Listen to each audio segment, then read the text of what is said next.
Hi everyone, it's me again. Your favorite char. No.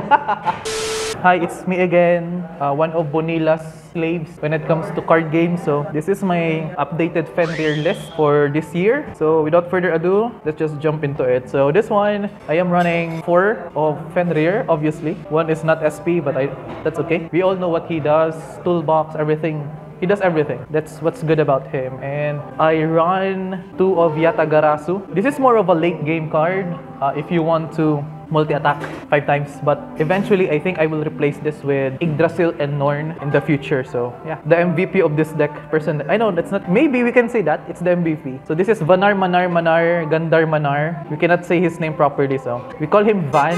Van will actually win games, guaranteed defensive. So Van is good. And for grade 2s, I run Ulysses. Before I remove him, but the soul, the draw, and the filter is actually quite decent, especially if you are running the grade 2 promos, which I'm going to show later. So this one is a good option. And another one is Gleipnir. Overall utility, power. So you can never go wrong with running Gleipnir. The only tech card that I run is I actually run this Kazande, because with the amount of soul that you're generating during your Yatagarasu turn or even your Fenrir turn, you can turn this into a 50 to 70k bit stick. And if you're running Yatagarasu, this is a 70k, 80k, 100k if you want restanding bit stick. So, and also he soul blast during the main phase, so you can soul blast the Valencia, filter out triggers, and search Fenrir. Use Fenrir skill to search so that you can shuffle your deck with all the triggers that you recycled. So this one is actually a good tech. Next one, the lifesaver of this deck and why Fenrir can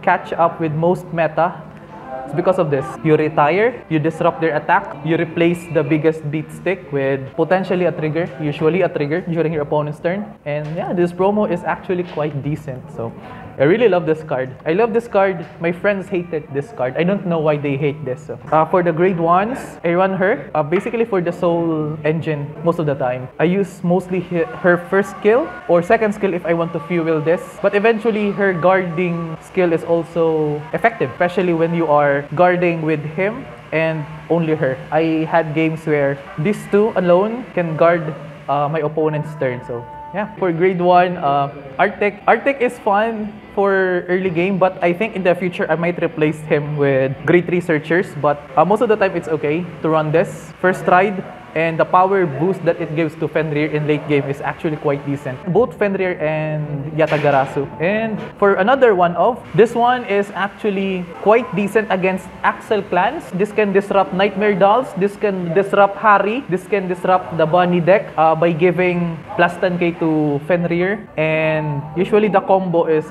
this 3.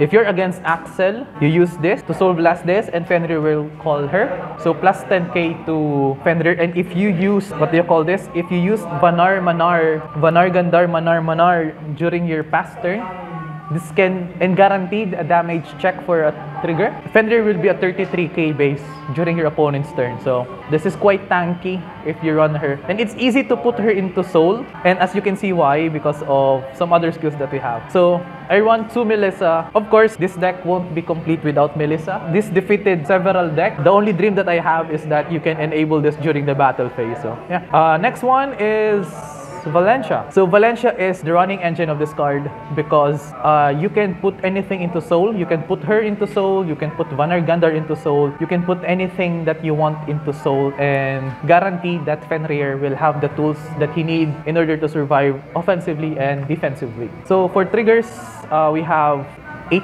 crits. Yep, 8 crits. For the Sentinels, I actually run 1 crit Sentinel and 3 draw Sentinels.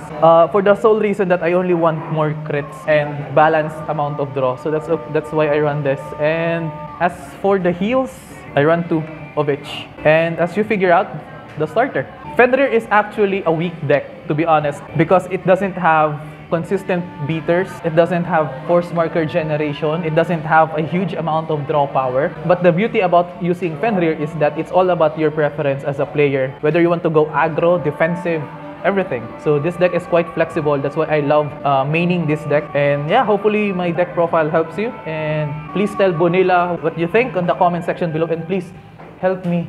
I'm being forced to record against my will. If you can call help, please help.